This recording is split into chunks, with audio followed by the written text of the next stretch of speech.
Welcome back to our channel. If you like the content, please comment below and don't forget to subscribe. Ever wondered which movie slasher has the most blood on their hands? I mean, we've all sat through countless horror marathons watching our favorite villains carve their way through unsuspecting teens, but who really holds the title for the most prolific killer? It's a question that keeps horror fans like us up at night, debating in forums and comment sections. Well, tonight, we're settling the score. We're digging through the filmographies, tallying every stab, tallying every slash, tallying every creative decapitation. Tonight, we're counting down the deadliest slashers in horror history. This isn't just about who's the scariest or who has the coolest mask. This is a numbers game, a statistical deep dive into the macabre. We'll be looking at their entire careers, from their humble beginnings to their most recent blood-soaked rampages. I've got my trusty calculator, a mountain of Blu-rays, and a strong stomach, because we are about to wade through an ocean of cinematic gore to bring you the definitive ranking. We're going to be covering all the heavy hitters, masked maniacs, good old-fashioned kitchen knives, supernatural killers who haunt your dreams, pint-sized terrors you wouldn't expect. So grab your popcorn and turn down the lights. The question is, who will top the list? The silent stalker from Haddonfield, the vengeful behemoth from Camp Crystal Lake, or someone else entirely? Let's get to the numbers. Kicking off our countdown at number 10 is the hook-handed specter himself, Candyman. Now, what makes Daniel Robitaille so terrifying isn't just his brutal method of dispatching victims, but the very way he's summoned. Say his name 5 times while looking in a mirror, and you've basically signed your own death warrant. He's an urban legend brought to life by belief, a tragic figure twisted into a monster by a brutal racist past. The bees, the hook, his deep, commanding voice, it all combines into one of the most iconic and genuinely frightening presences in horror. Don't let his size fool you. Coming in at number 9 is the rhyming, gold-obsessed maniac, the Leprechaun. This is where our list gets a little weird, and I love it. While most slashers are driven by revenge or pure evil, this guy is motivated by one thing and one thing only: his pot of gold. He's a magical being, which means the laws of physics and good taste go right out the window. One minute he's riding a tricycle, the next he's using a pogo stick to crush a guy's chest.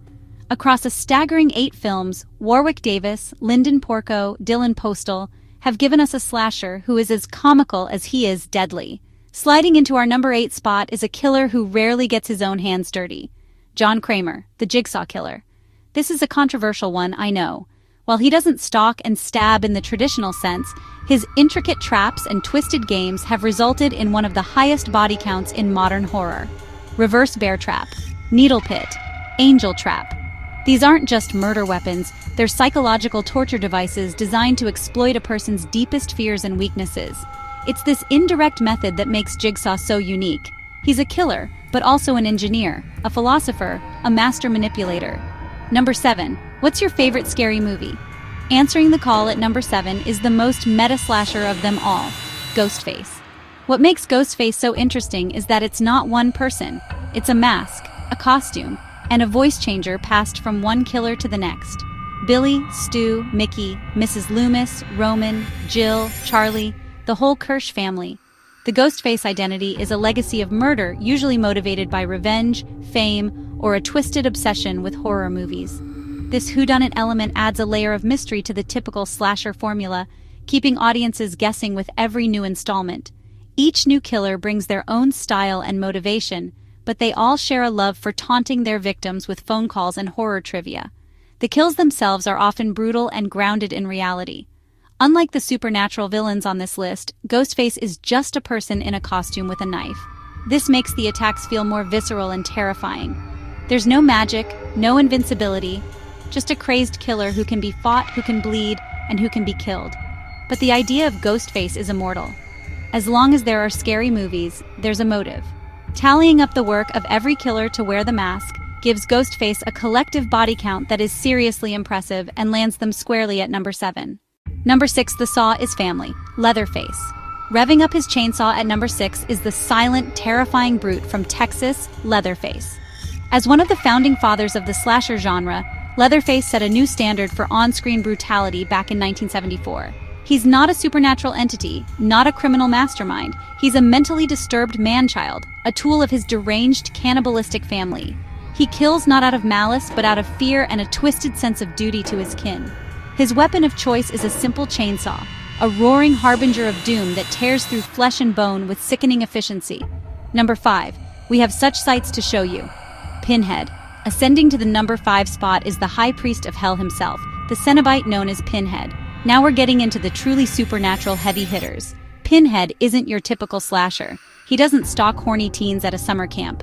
He's an interdimensional being, an explorer in the further regions of experience. Open the Lament configuration puzzle box, and you summon him and his Cenobite brethren to grant you an experience beyond the limits of the flesh. Spoiler alert. Chains, hooks, being torn apart. Pinhead's kill count is where things get biblical. In Hellraiser 3, Hell on Earth, he's unleashed from the Pillar of Souls and goes on a nightclub massacre. That single scene launches his numbers into the stratosphere. Number 4. Wanna play? Popping out of his box at number 4 is everyone's favorite good guy doll, Chucky. Yes, a 2-foot-tall plastic doll has outkilled Leatherface and Pinhead. Imbued with the soul of serial killer Charles Lee Ray via a voodoo ritual, Chucky is a pint-sized powerhouse of profanity and murder. His initial goal was to transfer his soul into a human body, specifically poor Andy Barclay's. But over the years, he seems to have developed a real taste for the killing itself. He's the ultimate killer hiding in plain sight. His small stature is his greatest advantage, allowing him to surprise his victims and use his environment to his advantage. He'll trip you with a string, push a TV into your bathtub, or, well, just go to town with a giant knife. The Child's Play franchise, including the recent TV series, has seen Chucky murder his way through families, military schools, Hollywood sets, and even an entire army of other good guy dolls. Number 3. Sweet Dreams, Freddy Krueger. Stalking his way into the top 3 is the Springwood slasher, the one and only Freddy Krueger. Welcome to primetime, bitch. What sets Freddy apart is his domain, the dream world. While other slashers are bound by the physical realm, Freddy is a god in his victim's subconscious. Freddy's kill count is massive, but honestly, it's the how that makes him a legend. The creativity is just off the charts. He's turned a victim into a human marionette and walked him off a roof. He pulled someone into a waterbed that becomes a geyser of blood. His bladed glove is iconic, but his true weapon is imagination. Each kill is a bespoke nightmare, tailored to the victim's fears. His body count includes not just the main characters, but also the countless other children of Springwood who were victims of his original killing spree before he was burned alive by the parents. Across 9 films, Freddy has terrorized the children of Elm Street and beyond. Even when he was seemingly defeated, he found ways to come back, his legend keeping him alive. That event only made him more powerful. For his unparalleled creativity, his unique and terrifying modus operandi, and a body count that stretches from the real world into the nightmare realm, Freddy Krueger slashes his way to number 3. But who could possibly top the master of nightmares? We're down to the final 2, and the competition is about to get deadly serious. Number 2. The Shape of Evil, Michael Myers. Staring blankly from the number 2 spot is the Shape himself, Michael Myers. On Halloween night, 1963, 6-year-old Michael murdered his older sister. 15 years later, he escaped a sanitarium and returned to his hometown of Haddonfield to continue his work. Michael is the personification of pure, unadulterated evil. He doesn't speak, he doesn't run, and he never, ever stops. He is the boogeyman, a force of nature in a pale, emotionless mask. With a franchise spanning over 4 decades and multiple timelines, Michael's body count is truly monumental. We're talking about a guy who has single-handedly depopulated large sections of his hometown on multiple occasions. Number 1, the Crystal Lake Killer, Jason Voorhees. And at the number 1 spot, the reigning undisputed king of carnage, the deadliest slasher in horror history, is Jason Voorhees. From a supposedly drowned boy at Camp Crystal Lake to a machete-wielding, hockey mask-wearing zombie and even an interstellar cyborg, Jason's evolution is as relentless as his killing sprees. While his mother, Pamela Voorhees, started the killing in the first film, Jason took the mantle and ran with it, creating a legacy of slaughter that is simply unmatched. He is the alpha and omega of body counts. The numbers are simply staggering. Across 12 films, Jason has hacked, slashed, and brutalized his way through hundreds of victims. We're talking camp counselors, bikers, cops, FBI agents, and entire space stations full of people in the far future.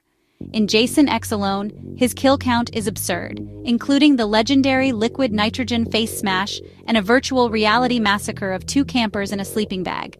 He doesn't just kill people, he annihilates them, often with brute force and his trusty machete.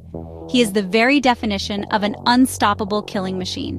What puts Jason at the top isn't just one or two big massacres, it's his consistency.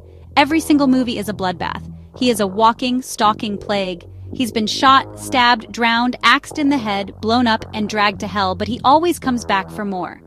When you add up every single kill from Friday the 13th Part 2 all the way to the 2009 reboot, no one else even comes close. For his sheer, unadulterated, record-breaking body count, Jason Voorhees is, without a doubt, the deadliest slasher of all time. Kiki, ma ma ma. And there you have it. The top 10 deadliest slashers, ranked by the sheer carnage they've left in their wake. From the urban legend of Candyman, all the way up to the undisputed champion of slaughter, Jason Voorhees.